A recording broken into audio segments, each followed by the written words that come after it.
You are Locked On Hawkeyes, your daily podcast on the Iowa Hawkeyes. Part of the Locked On Podcast Network, your team every day.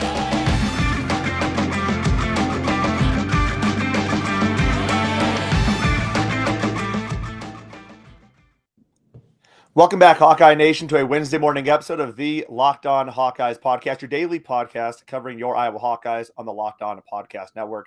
As always, I am your host, Andrew Wade, and if you are on the YouTube channel, you see a very special guest with me. On today's episode of the show, we are joined by former Northwestern player. I would call him an Iowa killer for at least the amount of points he was putting up in games versus Iowa in his playing career, and now Big Ten analyst Tre Demps. Tre, my man, how are you doing today, buddy? I'm doing well, Andrew. Thank you for having me on, man. Absolutely, man. It's a pleasure to have you on. I'm really excited to get into your career and also your experience with Iowa. We chatted very briefly before the show, and I think you were kind of surprised by some of the reactions from Iowa basketball fans about this basketball team. So definitely going to get into that. But first, I want to thank all of you Hawkeye fans out there for making us your first listen every single day. You can find us wherever you get podcasts at. You can also find us on YouTube as well. So Tre, my man, how did you end up at Northwestern? You played there for a couple seasons out of Texas, I believe. How did you end up at Northwestern? Yeah, so it's kind of an interesting story. So, I went to high school in San Antonio, Texas. My dad was working with the San Antonio Spurs when I was in high school. And every year he would go to Chicago for the pre-draft camp. And so my junior year, I went with him. I played pickup at DePaul in Northwestern, visited Loyola, just kind of saw some of the Chicago schools. And at that particular time, nobody was recruiting me. None of those schools were recruiting me. But then as soon as the circuit kind of kicked off where the coaches could kind of come see you play in the summer, a few weeks after that, Northwestern was my first offer from a Power 5 conference school and was a team that seemed to want me the most. So kind of just went there along, obviously, with the academics. So it was kind of an easy choice. Absolutely, man. And after that, you ended up playing overseas for a couple of years. What was your favorite place to play overseas? Ooh, yeah. So it's always interesting when people ask, because I think it's a different answer when you say favorite place to play versus favorite place to live. Yeah. So for me, my favorite place to live by far was Greece. We were on a Greek island called Rhodes, a little bit like 10 miles from Turkey. It was beautiful. The food was amazing, on the beach every day, but the basketball was terrible. That's another story. So from a living standpoint, it was Greece. Playing, probably Italy, to be honest. It was just a lot. It was a free game in Italy. Like, there wasn't a lot of structure. In Europe, a lot of times there's structure. There's a lot of tactics used in the game. And so in Italy, it was more of kind of a pro style approach to the game, especially on the offensive end. So probably enjoyed playing in Italy the most. Nice, man. And where were you at in Italy? So I played two different places. I played in a city called Cremona, which is in the north. And then I played for a team called San Severo, which was in the south. So got two different kind of experiences there. Absolutely, man. Italy is one of my favorite countries I've ever been to. I've done I used to do a lot of interviews for like the Iowa United when they had that TBT team.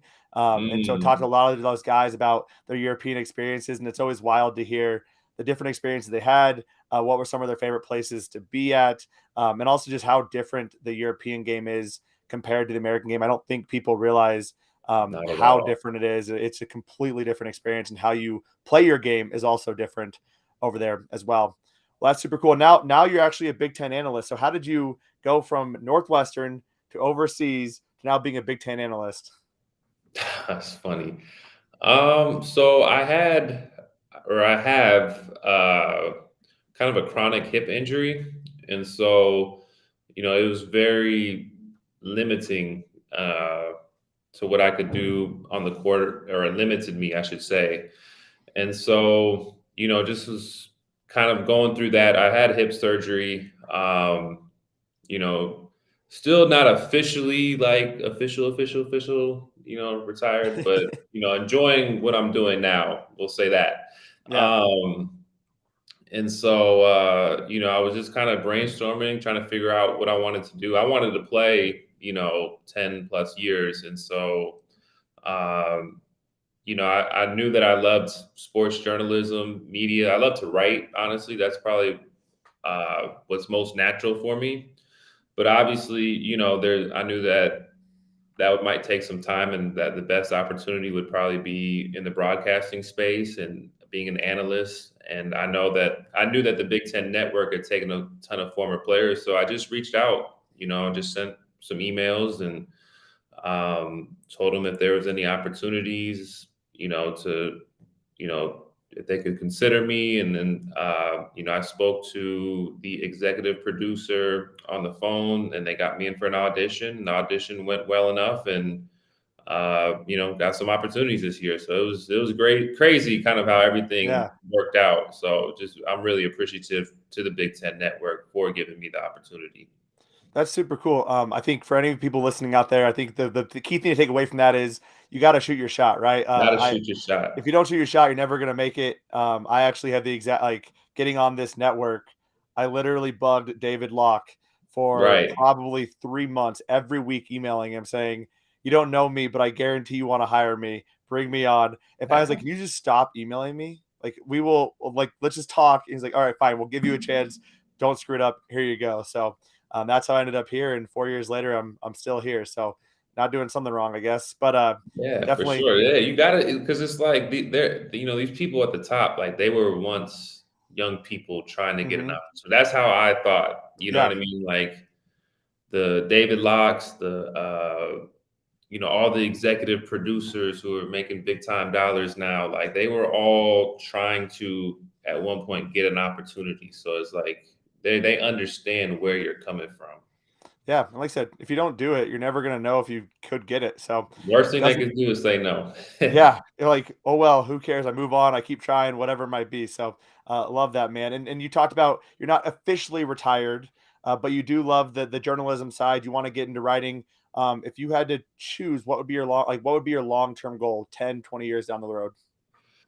As I've done this, I would say I would love to be able to do broadcasting, be an analyst full time, to be able to have a full schedule for the college basketball season, have 40, 50 games, 20, 30 studio appearances. That's kind of what it takes to make a living out of it. So that's my goal. That's what I'm working towards. And just trying to improve every single day, control the things I can control. Like I said, the Big Ten Network has been awesome to me, giving me feedback, giving me opportunities. So I can't say enough about that. Super exciting, especially if they're working with you to grow your skill set as well. Super cool, man. So obviously you watch a lot of Big Ten basketball, which means you probably watch a lot of Iowa basketball as well. You've also played against Iowa basketball. I want to quickly run down some of your statistics. I do think I was looking at it, and it was very impressive. In 2015, 2016, you had one game, 30 points, 3 boards, 4 assists, and 3 steals. That was that really good team with Jared Utoff and the rest of that strong Iowa team. 2014, 2015, the first game you had 15 points, a board, 2 assists. Second game, 16 points, 4 rebounds, 3 assists. And your last game in 2013, 2014 versus Iowa, 20 points, 6 rebounds, 5 assists. A pretty darn good showing against the Hawkeyes. Those were arguably the 2 of the 3 better defensive teams Fran has ever had too. So very impressive nonetheless. What was your experience at Northwestern playing against Iowa though? Man, it was the hardest team to guard without question. Like everybody talks about how fast Michigan State pushes the ball up the court. To me, Iowa pushes the ball faster than any team. And they're the hardest team to guard because once they push the ball up the court so fast, they get into that motion offense. Guys are cutting, moving. Like you feel like you never get a break during the game. I don't know what kind of conditioning program that they have, but I mean, how in shape those guys are, on both ends of the court, it's incredible. Like they were so hard to guard. And I always tell people during my time there, I know you just brought up some of the stats, but if you looked at the other side of who I normally was guarding, especially when I was younger, Devyn Marble was definitely the hardest player for me to guard, just because he was taller than me, he was older than me, he was stronger than me. Like he would just, it was just a tough matchup for me, just because he was 6'6", 6'7", could shoot over the top of you. So that was a guy that I always struggled with, especially, they're getting the ball up the court so fast. They're moving in that motion.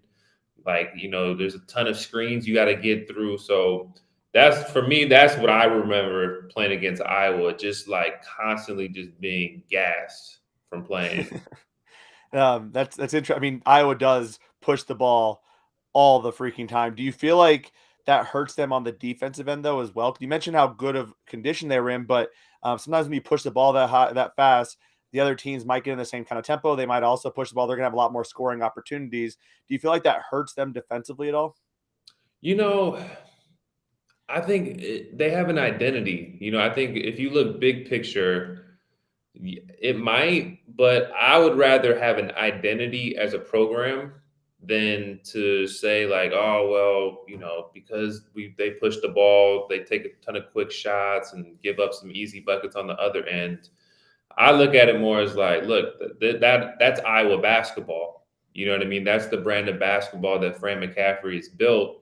And I love it. I love watching it now just because, they get so many easy baskets. Like when you watch Iowa, they'll give up a make, and then they'll just go right down the floor and get the 2 points back. Like not a lot of teams are able to do that. Like that's a rare thing. So you got to give Fran McCaffery a ton of credit to like what he's built, the culture, the identity. They want to play fast pace. They want to get a bunch of shots up. They want to play with great tempo. I think they're second or first in the conference in tempo with the KenPom stats. So to me, that's exciting, and it's exciting brand of basketball too. Like it's not like they're walking the ball up the court. So I think Iowa fans should be appreciative for that, just the culture. I can definitely appreciate that look at it, because when you look at Iowa basketball games, yes, the offense is fun, but then we get into those slumps, right, where we're not shooting well and things aren't going well, and all of a sudden our defense can't hold us together and we lose by 15, and everyone gets pissed off because our defense is so terrible. So I think it always is a give and a take, but I think your perspective on that was really nice. I appreciate that. Yeah. So this year, Iowa doesn't have the 3-point shooters that they've had in the past, right? We don't have a CJ Frederick, which is a whole controversial and long story that no one wants to talk about. We don't have the same Jordan Bohannon, it feels like, right? Jordan has struggled quite a bit shooting the three this year in a different role nonetheless, but still shooting the three not as well. Joe Wieskamp is gone. Luka Garza, you don't typically talk about 6'11" centers as a key 3-point shooting guy, but we lost several really impactful 3-point shooters this year. And in our half-court offense, we kind of struggle a little bit. Is that something you're noticing as well? And what do you attribute, to some of our struggles in a half-court offense? Because we are doing a great job of getting out in transition. Sure. Patrick McCaffery, you don't typically see a 6'8" guy push the ball up the court and just go coast to coast, or Keagan Murray or a Chris Murray. But man, in a half-court set, we've had some struggles, especially against zone defenses. Is that something you've noticed as well? Yeah, what I see is a team that's trying to find itself. You just mentioned all the guys that they lost. You lose 2 NBA players. CJ Fredericks was obviously a great shooter, a guy that could get hot. So it takes time. You know what I mean? And then also what they did, putting Joe Toussaint as a starting point guard and having Jordan Bohannon play off the ball. I don't know how Jordan Bohannon felt about that, but it seemed watching last game, because they started Jordan Bohannon last game, that he likes to be the point guard. It seemed like he had a little bit more energy, pop to him on both ends of the court. Defensively, that was one of his best games. I think defensively, that was like arguably his best game he's played defensively. Right. The job that they did on the guards, him and Aaron Eulis were kind of matched up with Stevens and Willis. They took him out the game in the second half. And so the energy that Jordan Bohannon played with last game was, I think Hawkeye fans should be encouraged, because he just looked engaged. And I'll keep it real. He didn't look engaged. Something looked wrong. I can tell when a player is not happy and something's wrong. There was something wrong. And there was a conversation that was had, and it looked like it worked. So Hawkeye fans should be encouraged by that. in regards to Jordan Bohannon. And it looked like he wants to be a point guard. Yeah. He wants to have the ball in his hands. So yeah, I would be encouraged. I forgot the half court. The half court. I mean, that was basically because Joe Toussaint was kind of the guy running the point, and our half court offense just wasn't really getting it done. So I think the answer, you kind of answered that question indirectly, but it worked out very well, and I appreciate that. Yeah. I mean, so that's what I mean. Obviously, Patrick McCaffery is being more of a versatile threat on the offensive end, which I think is opening up a lot. He's being able to knock down threes. That's a huge development. Which is huge because that's going to open up driving lines for Keagan and Chris Murray. So I think this is a team right now. I think you got to be excited because they're still winning some games while finding themselves at the right time. I like that, man. This is a very positive episode of the show. I mean, because every other game we're like, oh my gosh, we're going into like a free fall. This team is terrible. What is going on? We had to like fend off all these different. Literally after Iowa beat Minnesota, there were legitimate comments from fans saying, should Billy Taylor be our head coach and should we fire Fran? And it is just it's absurd, man. Twitter's a bad space to be on after an Iowa basketball game sometimes. But nevertheless, it is interesting you mentioned the Jordan Bohannon stuff because Jordan Bohannon, because obviously he had the standpoint, he had that podcast previously, and he kind of mentioned on there he wasn't really planning on coming back because he didn't want to take Joe Toussaint's spot. Sure. But Fran said when CJ left, you can play the two, and Jordan thought, okay, great, I can come in, I can play the two. But as you mentioned, I think it might have been a harder transition than maybe he realized. Sure.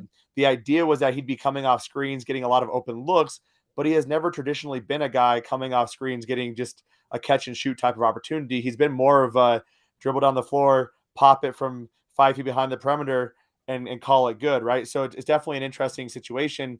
Joe Toussaint, I want to get your thoughts on him. I mean, he's a guy who has so much potential, but it feels like it's just pure chaos when he plays. And that chaos sometimes is magic. And that chaos other times is just so detrimental to the Iowa basketball team. Sure. Is that something you're seeing as well? I felt like he would have developed more towards this point, but I'm just not seeing it with Joe Toussaint. What are your thoughts on him? Well, the one thing, he doesn't turn the basketball over. So as out of control he appears sometimes, Iowa doesn't turn the basketball over. So to play that fast and to not turn the basketball over, I mean, that's a credit to him. I mean, you look at Michigan State; they have a ton of turnovers in conference play, and you can probably make the argument that Michigan State has more talented point guards than Joe Toussaint. But I do like Joe Toussaint coming off the bench and giving you 20, 25 minutes in that capacity, playing with that second unit a little bit more. I think that was the right call to make. And like that wasn't Billy. That was Fran's call. Like Fran was still the coach. Like it wasn't like Fran gets COVID and then Billy, the lineup decisions are completely off the table. Yeah, I was like, what is going on here? Like this was a decision that Fran talked about a week ago. So right. So yeah, I've always thought I like what Joe Toussaint brings to the table. I just like it coming off your bench. He brings toughness. He changes the pace of the game a lot of times, like he did last year. He seems to have a good connection with the Murray brothers, which is awesome. So, and I like, I don't know if Ulis will start now at the two after the way he played instead of Perkins, but yeah, I think they found something. You know what I mean? Especially, I mean, you play a second half like that. I know it's against Minnesota, who's the bottom of the Big Ten team, but to take out, Battle and Willis in that second half, I think fans should be encouraged. Like there's some momentum here. Even though you lose I mean, Penn State's a good team. They're a good team. It's hard to win at their place. So, I think Hawkeye fans should be patient. Understand that it takes time. It might take a whole season to figure it out, and then you kind of hit your potential, later down the road when Big Ten tournament, NCAA tournament starts. Yeah, and you have to feel encouraged anytime you have a guy like Keagan Murray on the court, or you have a Right. guy like Jordan Bohannon who has shown at times he can get very, very hot from three and is able to hit some of those big shots in big time moments. So you have to feel pretty encouraged about the team going into Big Ten tournament play. You look at the rest of the schedule; they have 9 games left. I would argue they're going to be favored in 6 of those. I think Okay. if you win 6 of those 9 games, you're assuredly in the tournament. I think if you win 5 of those 9 games, you win one of the Big Ten tournament, you're probably in the NCAA tournament. Advanced metrics seem to love the Hawks. So Ken Palm has them, I think, at 21 last I checked. Net ranking had them at 22 or something like that. So Mhm. definitely encouraging. As you mentioned, they're still figuring it out, which I think is an amazing perspective. Like they still are not there yet. And I think people Right. want to see this team that we saw last year, but we lost so many players. It can be Right. a little bit difficult. So turning our attention to kind of Keagan Murray, what do you like about Keagan Murray's game? And I guess, how surprising is this story? I mean, so Keagan Murray, do you know his story a little bit? Yeah. Yeah. Yeah. Yeah. Just So I as mean, wasn't recruited. I think what Western yeah. Illinois was his only offer. Yeah, I mean, he wasn't recruited out of high school, goes prep school, still doesn't get recruited. I would love to bring up the tweets from Iowa fans saying, "How dare Fran McCaffery offer these guys scholarships and stuff?" Because, dude, it was not a good day on Twitter that day. But Keagan Murray, just been phenomenal. What are your thoughts on Keagan and also Chris as well? I feel like Chris is not getting nearly as much love, but ready to kind of take over at some point as well. Well, you know, I'll be honest, I didn't watch a ton of Big Ten basketball last year, but I watched him enough to get an idea, like, there's something there with him. Just I think his ability to play with other great players, I think last year and be a role player and just to kind of find his spots and play off of Garza. I think that's going to bode well for him when he goes to the next level because Mhm. he's not going to be the best player on his team when he plays in the NBA, but he's already shown like he can still score and be effective on the court when there's other great players. But the thing that I'm most impressed with Keegan Murray, I think, is his body control. I think that is something in basketball that's not talked about enough because a lot of times you have these guys with a ton of athleticism, a ton of size, a ton of talent. But if you don't have body control, it's hard to create a rhythm on the offensive end. And what I mean by that is like you drive, especially Big Ten defenses, everybody's collapsing, everybody's physical. Like you have to be able to stay on balance to get a good, efficient look. And a lot of players aren't able to do that. And so because of that, they drive in there and they just kind of throw some garbage up. Like I very rarely see Keegan Murray do that as much as he drives the ball to the basket. And Mhm. then as I mentioned before, just his ability to get easy looks. Like he's a dog, like in terms of like getting offensive rebounds, running out in transition. Like I don't know if there's a stat, but he averages like 22, 23 points a game. I'm sure like 7 of those points are like just off of like just playing hard.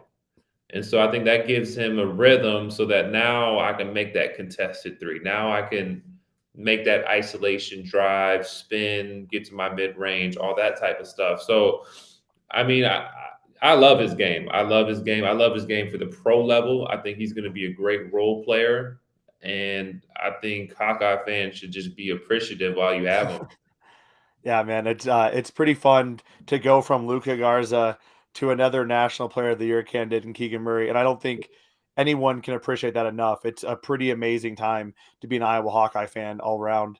I want to have one more question about the men's basketball team, but first, as we're talking about National Player of the Year candidates, thoughts on the GOAT, Caitlin Clark, and what she's doing on the Mm. women's side. Man, it's incredible. It's incredible, man. Like we were watching her in the network. Um, we have our men's games on, and then you have the women's game on. It's like we like man, forget the men's game. This wasn't her 45-point performance. It was another game, but it's just like Yeah. when she's on the TV, like she's the center of attention. Like Mhm. she's more fun to watch than whatever men's game is going on. That's my point. And because I'm in there, actually, I'm in the studio a lot of times on Thursdays, and Thursdays the network has women's games Yep. on the network, and then the men's games are usually on ESPN or FS1 or something, and so we'll have both games, but like when she's on, like it's hard to not watch her just because I mean she's a special player and she's so unselfish too. Like to go along with her ability to knock down threes, like her ability to find her teammates.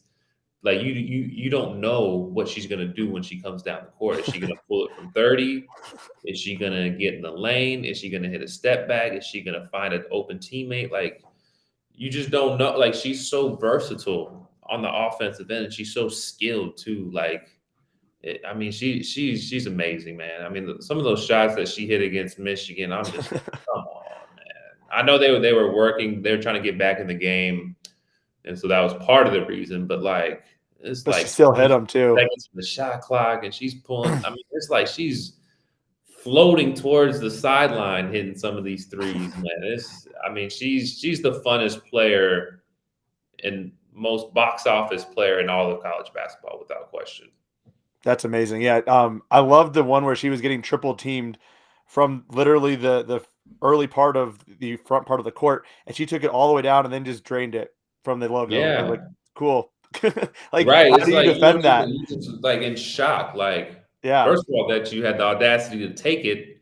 Yeah. And then second, for it to look so smooth and so easy for it to go in, it's incredible to watch. That's amazing, man. Yeah, it's again good time to be an Iowa Hawkeye. Caitlin Clark, so much fun to watch. Keagan Murray, so much fun to watch as well. Two last questions for you. I know I've kept you a while. Jordan Bohannon, he's been at Iowa for what seems like a decade. It's honestly. He got there the year after I left. Oh wow, yeah, okay. So yeah, he's been Oh, And that I'm would make almost sense. 30. Yeah, I mean he's 20. I think he's turning 24, and he might be going on 25. So yeah, he's been there quite some time. Right. What are your thoughts on Jordan? And we talked a little bit about this before the show, but I think he's arguably one of the most controversial Iowa players. I think he's the guy that most opposing teams love to hate. He's the Sure. Brad Davison of Iowa, I guess you could say. What are your thoughts on Jordan Bohannon as a basketball player, and also what he did for NIL as well? Kind of a weird two-part question there, but Yeah, I think he's great for college. I think you need edge in your program, in whatever way, shape, or form you can get it. And that's what he's controversial. Like that's who he is. I think it's awesome. I think you need that type of personality in your locker room. You need that type of personality in your league, just because it's going to generate revenue for the league, for the school. Like it makes people want to see what's going on with Big Ten, Hawkeye basketball. Like, I think it's awesome. I think the negative flack that he gets is, if anything negative, it should just be his play, like what he does on the court. I think that's the only, and he deserves some of the negative flack that he got. I would say from the time he broke the record to the last game, I think he deserved some of that criticism because it all had to do with his play. It didn't have to do with him, riding on his shoes or he like wrote on like or something. Or he wrote on that was a couple. Yeah, that was like 2 years ago at Iowa State. He said thanks for the memes. And just Yeah. like Like places. no, like that's the competitive Yeah, it's pepper of the funny. game. It Like makes it fun. It's a rivalry. it makes rivalry. And people don't understand it creates revenue. Like people tune in because of that. People Twitter clicks. Like those things make sports fun. And I think you got to give him credit just for being, staying true to who he is in doing that. And so the only thing that fans should criticize him for is if he's not playing hard, which he played extremely hard last game. Yeah, it was a great game against Minnesota. My last question for you, Trey, since we're definitely going over the time I told you I would take of your time. So No, you're good, man. I appreciate it. How far do you feel like this team could go? We talked about the fact that you feel like this team is still finding itself. There's still several games for the Big Ten tournament.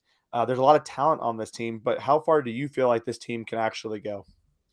I think they can go the distance, believe it or not. And I think a lot of it has to do the way that their roster is constructed. I think there's a lot of like mismatch nightmares that teams could have. One thing I've said a ton on the network, I love when they play the Murray brothers at the 4 and 5 because it brings a different feel. They're fast, they're explosive. They give up a lot in size, but they have a lot of firepower and mismatch opportunities on the offensive end. So I think like when you put that lineup out there, Rebrach is playing better and more physical. Like I really think like that realistically they'll probably be like an 8 seed if they continue to kind of do what they're supposed to do, 7, 8 seeds. So you get to the second round, you get a 2 seed that has a lot of bigs and can't really match up with their athleticism and versatility on the offensive end. Like who knows, you know what I mean? As long as you win that first one, who knows what could happen in that that 2-7 game. You get a team like Texas who's huge, and they don't have, from what I'm just giving an example, like they don't have a ton of guards that can match up with Iowa. Like you just never know. Like it's all about matchups come NCAA tournament time. So yeah, I think they can definitely make a push, and Fran can get his first Sweet 16 team. Yeah, man. You're the thing you're alluding to is speaking volumes to Iowa fans from last year, where Iowa met up with an Oregon team who probably was a little bit underseeded in my opinion, but nevertheless an Oregon team that had no one over 6'6" and just absolutely ran Iowa out of the freaking gym. But we have 3 6'8" guys, Patrick, Keagan, and Chris, who can guard arguably 2 through 5, can shoot, can drive, and have long, lanky arms. And then Philip Rebrach, I feel like, has been playing really well the last probably 4 or 5 games, being aggressive, being physical, despite being undersized where he's at. If we can get some solid guard play, Jordan Mohan start hitting some shots, I think this is a team that does have the potential. So it'll be really interesting to see a team that see what they can do. Yeah, and if they peak at the right time too, like I think that second half showed me something of what they have in the tank, and like if they're favored 6 out of the last 9, you win 6 or 7 of those. Now all of a sudden you're peaking at the right time, and that's an important thing as well. Absolutely, man. Well, Tre, I've really appreciated your time. You've given me a lot of positive thoughts going into the back half of the season for the Iowa basketball team. Appreciate that for sure. Where can the folks find you at for all of your great analysis, man? Yeah, so I'm on the Big Ten Network. It kind of varies from week to week, but a lot of times I'm on Thursdays on the Big Show, Friday Big Ten Today, and then normally doing games on Saturdays as well. So yeah, it's been a lot of fun, and I look forward to following the best basketball conference in all of college basketball. Heck yeah, man. The best basketball conference with Iowa, hopefully making a run for it as well. Tre, as always, it's been a pleasure, man. Hopefully have you on another time as well. You just gave me seriously so much positive thoughts about Iowa basketball. I think our Iowa Hawkeye faithful out there are going to be really excited about this conversation. Iowa Hawkeye fans, you can tune in every single day, Monday through Friday, right here in the Locked On Hawkeyes podcast. Just a reminder to check out the Locked On Bets podcast as well. You can find 3 to 4 games to bet on, some Big Ten games, some Iowa games potentially, and you can do that at betonline.net. So make sure to check out the Locked On Bets podcast. Thank you, Hawkeye fans, for tuning in. Have a fantastic win.